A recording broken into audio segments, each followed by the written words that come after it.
Hello દોસ્તો, Mahesh computer technology YouTube ચેનલમાં આપનું સ્વાગત છે। આજે આપણે વાત કરીશું CETનું જે ખાનગી શાળાઓનું રજિસ્ટ્રેશન છે ઓલરેડી ચાલુ થઈ ગયું છે, બરાબર। તે વિદ્યાર્થીઓને કઈ કઈ શાળાના લાભ મળશે અને કઈ રીતે રજિસ્ટ્રેશન કરવાનું થશે એની વિગતે વાત કરીશું આ વિડીયોની અંદર, બરાબર।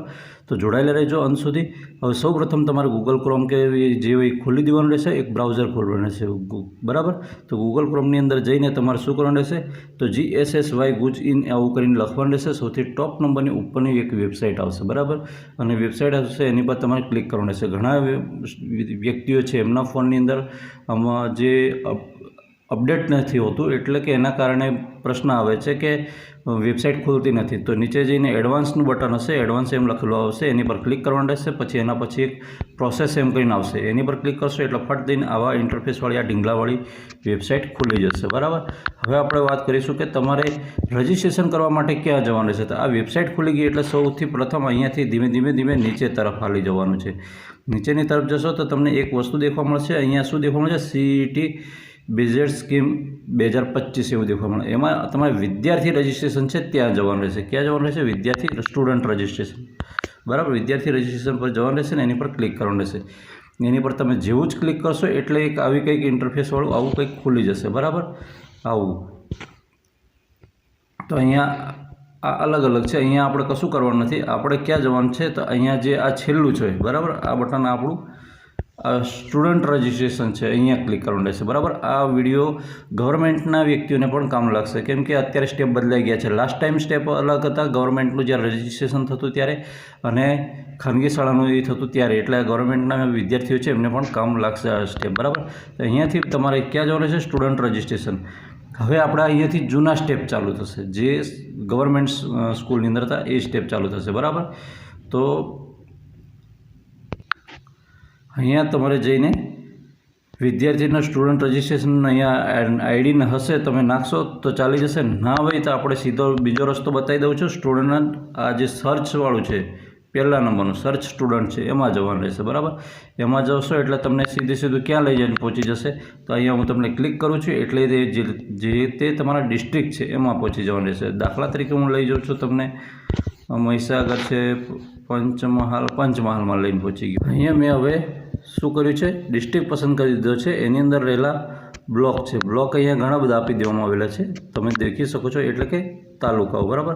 આ તાલુકાઓ એમાંથી કોઈ બી તાલુકો તમે પસંદ કરી શકો છો। મેં અહીંયા મોરવાહાડો પસંદ કર્યો છે। એની અંદર જઈને કોઈક એક શાળા તમે ખાનગી શાળા પસંદ કરી શકો છો। ખાનગી શાળા તમારી છે કે નહીં આવે એની અંદર લિસ્ટમાં નામ હશે, ગવર્મેન્ટના પણ નામ છે અંદર, હા મિત્રો, એટલે ગવર્મેન્ટના પણ રજિસ્ટ્રેશન ચાલુ છે અત્યારે, બરાબર। ચિંતા ના કરતા। પછી માની લો એક સ્કૂલ પસંદ કરી લીધી, મેં અહીંયા સ્કૂલની અંદર જાઉં છું, બરાબર। તો અહીંયા શાળાની અંદર ગયો તો ત્યાં આ રીતે યાદી બતાવશે, તમને આ રીતે યાદી બતાવી દેશે। અહીંયા શોર્ટ નામ હશે વિદ્યાર્થીના। અહીંયા તમારે આ એડિટ નામનું બટન છે એની પર ક્લિક કરવાનું રહેશે। શાની પર, એડિટ નામના બટન પર। દાખલા તરીકે હું અહીંયા એડિટ પર જઈને ક્લિક કરું છું તો આ સ્ટુડન્ટની ટોટલી વિગત છે એ બધી ભરેલી આવી જશે, બરાબર। કેવી આ વિગત છે, ફાધર નેમ છે એ બધું ભરેલું આવી જશે। હવે એ વિગત કઈ રીતે ફિલઅપ કરવાની છે એની વાત કરીશું, બરાબર। તો સ્ટુડન્ટ રજિસ્ટ્રેશન પર તમને જઈને બ્લેન્કથી સમજાવી દઉં છું। અહીંયા ઓલરેડી તમારો નંબર આવી જશે। અહીંયા તમારું જે સ્ટુડન્ટ નામ છે, ફાધર નેમ છે, સરનેમ છે, બધું જ આવી જશે। પણ જન્મ તારીખ છે મિત્રો ડિફોલ્ટ રહેશે, એટલે કે તમે જે દિવસે પેજ ખોલ્યું છે તે દિવસવાળી રહેશે। આ 18 એપ્રિલ મેં ખોલ્યું છે તો 18 એપ્રિલ રહેશે। આ 12 છે પુરાનું રહેશે, અહીંયા આની અંદર 25 નહીં બતાવે, બરાબર। એટલે તમારે આની અંદર શું કરવાનું રહેશે, મેલ ફિમેલ, તો તમારે આ જે SSAની ડિટેલ છે બ્લોક થયેલી આવશે। તમારે ડેટ ઓફ બર્થ છે, બર્થનું જે એ છે એની અંદર જઈને ચોઈસ JPGની અંદર રાખશો તો પણ ચાલશે ને PDFમાં રાખશો પણ 5 MBથી વધારે નહીં રાખવાની ફાઇલ, બરાબર। એટલે તમે એને ફોટો પાડીને પણ ઘરે અપલોડ કરી શકો છો, બરાબર। તમે આની ચોઈસ છે ફાઇલ એની અંદર જઈને પસંદ કરવાની, એટલે તમારી ગેલેરી ખુલી જશે। અને ગેલેરી ખુલી જશે એટલે એમાંથી તમારી પાસે જે પણ ફોટો જ્યાં પડેલો હોય ત્યાંથી સિલેક્ટ કરી લેવાનો અને અપલોડ પર જશો એટલે અહીંયા નીચે લખેલું આવી જશે, સક્સેસફુલી તમે અપલોડ કરી દીધું છે એવો મેસેજ આવી જશે ગ્રીન કલરની અંદર, બરાબર। ત્યાંથી નેક્સ્ટ જવાનું રહેશે કે વિદ્યાર્થી છે તો એ કઈ કેટેગરીમાં આવે છે। આ જે જનરલ કેટેગરી છે એનું કશું હોતું નથી। માન લો હું અહીંયા ST કેટેગરીની અંદર જાઉં છું તો ST કેટેગરીની અંદર આ જે છે એમનું આ સબ કેટેગરી કોઈ લાગતી હોય તો એને ટ્રાય કરી જોવાનું, નહીં તો કશું નહીં. અને આ જે એસટી કેટેગરીનું જે પ્રમાણપત્ર છે એ પણ અહીંયાથી આપણે ફોટો પાડીને અપલોડ કરવાનું રહેશે. કોનું? વિદ્યાર્થીનું. બરાબર. જો ના હોય તો ફાધરનું અપલોડ કરી શકાય છે, ચિંતા ના કરતા, પણ અપલોડ કરવું ફરજિયાત છે. અને ઓરિજિનલ અપલોડ કરજો, ઝેરોક્સને ના અપલોડ કરતા. પછી અહીંયાથી અપલોડ કરી દેશો એટલે અહીંયા પણ ગ્રીન સ્ક્રીનમાં લખીને આવી જશે કે તમારે મિત્રો તમારું આ અપલોડ થઈ ગયું છે. હવે જે માહિતી છે આ બધું નો લાગશે, કેમ કે કોઈના પેરેન્ટને કશું કંઈ થયું હતું, બરાબર, કોવિડના કારણે મૃત્યુ થયું, અનાથ બાળક છે, આવું કંઈ હોય તો એ વ્યક્તિ પસંદ કરી શકે છે. મિત્રો ઘણા અનાથ બાળક હોઈ શકે, વિધવા માતાના બાળકો પણ હોઈ શકે છે. બરાબર. આ વિગત વાંચી લેવાની રહેશે.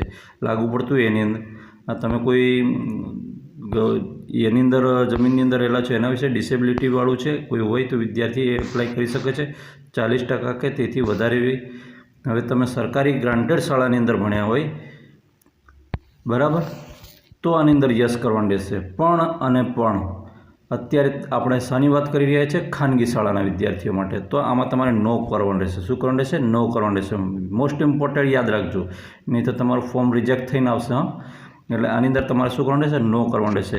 ઘણા વિદ્યાર્થીઓને એવું બને છે કે 1 થી 4 ધોરણ સરકારી શાળામાં ભણ્યા છે અને 5મું ધોરણ ખાનગી શાળામાં આવી ગયા છે, તો પણ નો કરવાનું રહેશે. 1 થી 5ની અંદર ગમે ત્યારે 1 વર્ષ ગમે ત્યાં ખાનગી શાળામાં તમે ભણી ગયા હોય અને હાલ ભલે સરકારી શાળામાં ભણતા હોય તો પણ આની અંદર નો કરવાના આવશે, કેમ કે તમે 1 થી 5માં ખાનગી શાળાનો લાભ લીધો છે એ આની અંદર યુડાઇસમાં આવી જશે. બરાબર. એમાં ભણ્યા છો એ આવી જશે ને એના કારણે તમારે નો કરવાનું રહેશે અને તમે ખાનગી શાળાના ઉમેદવાર તરીકે માની લેવામાં આવશે. બરાબર. અહીંયા છે આપણું રેસિડેન્ટલ છે એ વસ્તુ એની અંદર ઓટોમેટિક આવી જશે કે ભાઈ તમે ક્યાંના છો, શું છે, એ બધી વિગતો એની અંદર આવી જશે. બરાબર.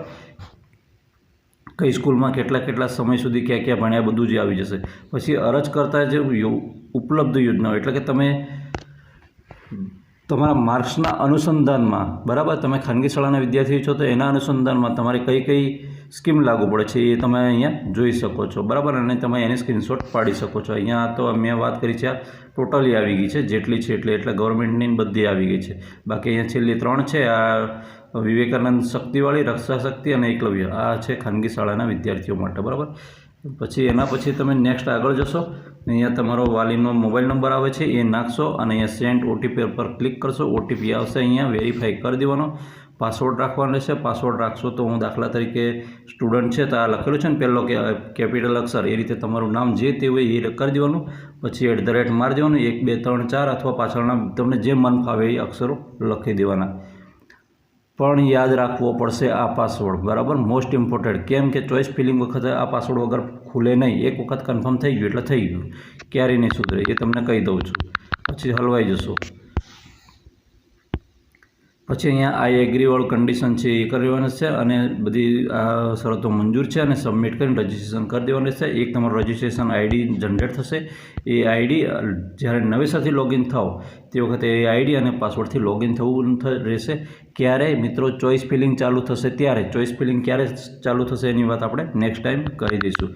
ઓકે મિત્રો, વિડીયો ગમે તો વિડીયોને લાઇક કરજો. ચેનલ પર ન હોય તો ચેનલ સબસ્ક્રાઈબ કરવાનું બિલકુલ નહીં ભૂલતા. કંઈ પણ પ્રશ્ન હોય તો કોમેન્ટમાં અવશ્ય કરજો.